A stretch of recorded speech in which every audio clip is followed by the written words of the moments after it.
নমস্কার বন্ধুরা, আর জি কুকিং চ্যানেলে আপনাদের সবাইকে স্বাগত। আজকে নিয়ে হাজির হয়ে গেলাম লাউ চিংড়ির কোপ্তাকারি রেসিপি নিয়ে। তো চলুন শুরু করা যাক। আমি এখানে একটা লাউয়ের অর্ধেকটা খোসা ছাড়িয়ে 4 পিস করে কেটে নিয়েছি। এবার এই লাউগুলোকে আমি গ্রেট করে নেব।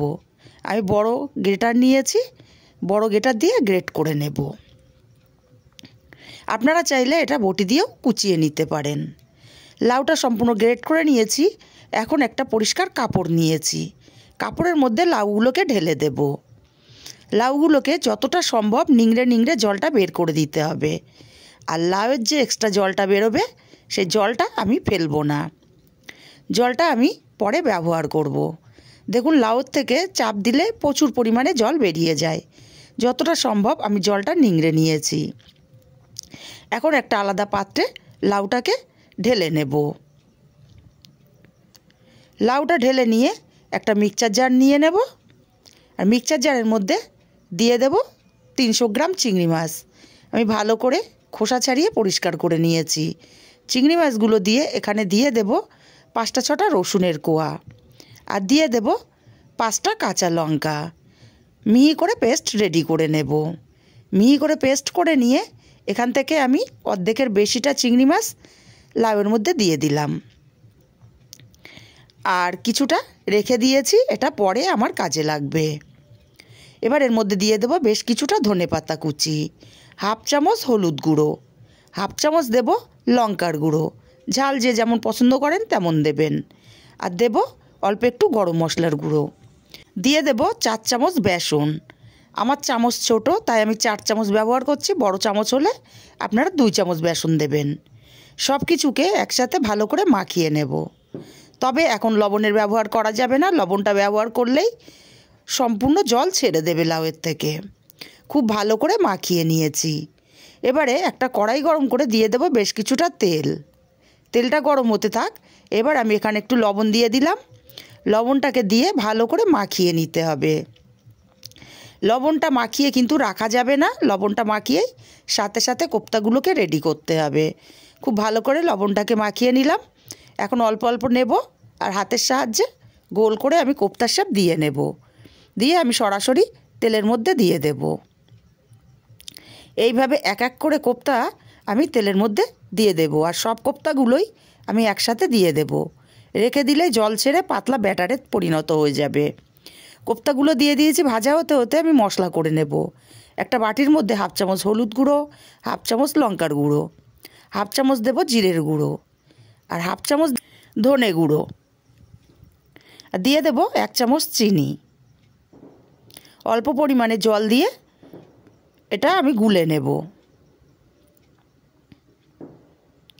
এইভাবে মশলা গুলে রান্না করলে তরকারির স্বাদটা বাটা মশলার মতো নিয়ে আসে। মশলাটা এক সাইডে রেখে দিয়ে কোপ্তাগুলোকে উল্টে দিতে হবে। আর এই কোপ্তাগুলোকে লো ফ্লেমে ভাজতে হবে, যাতে ভেতরটাও খুব ভালো করে ভাজা হয়। আর এই কোপ্তাগুলো শুধু মুখে খেতেও কিন্তু অসাধারণ লাগে। উল্টে পাল্টে সব কোপ্তাগুলো একটু কালার করে ভেজে নেব, তবে গ্যাসের ফ্লেমটা বাড়ানো যাবে না। দেখুন, আমি একটা একটা করে কোপ্তা উল্টে দিলাম। একইভাবে সব কোপ্তাগুলোকে উল্টে পাল্টে বেশ কালার করে আমি ভেজে নিয়েছি। এখন এই কোপ্তাগুলোকে আমি উঠিয়ে নেব।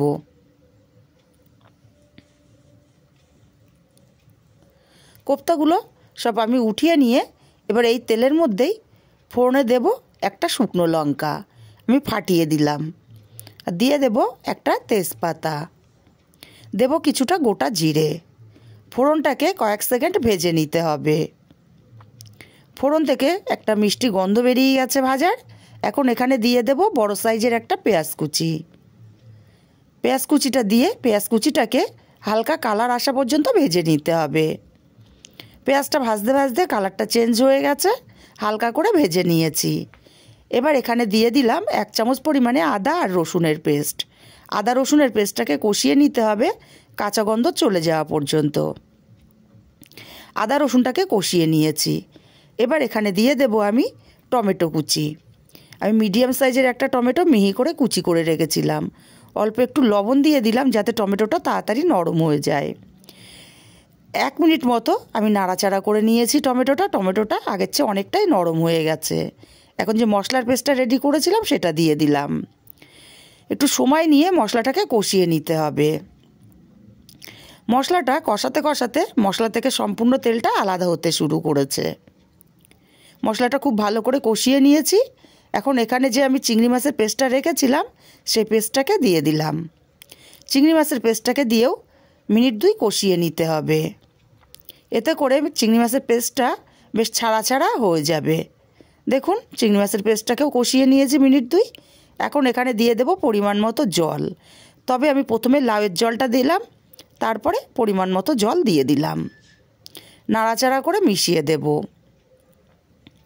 আর এখন আমি এই পর্যায়ে স্বাদ মতো লবণটাও দিয়ে দেব। স্বাদ মতো লবণটা দিয়ে দিলাম। নাড়াচাড়া করে আমি ফুটিয়ে নেব। 5 মিনিট ঝোলটাকে ফোটাতে হবে, এতে করে তরকারির টেস্টটা খুবই ভালো আসবে।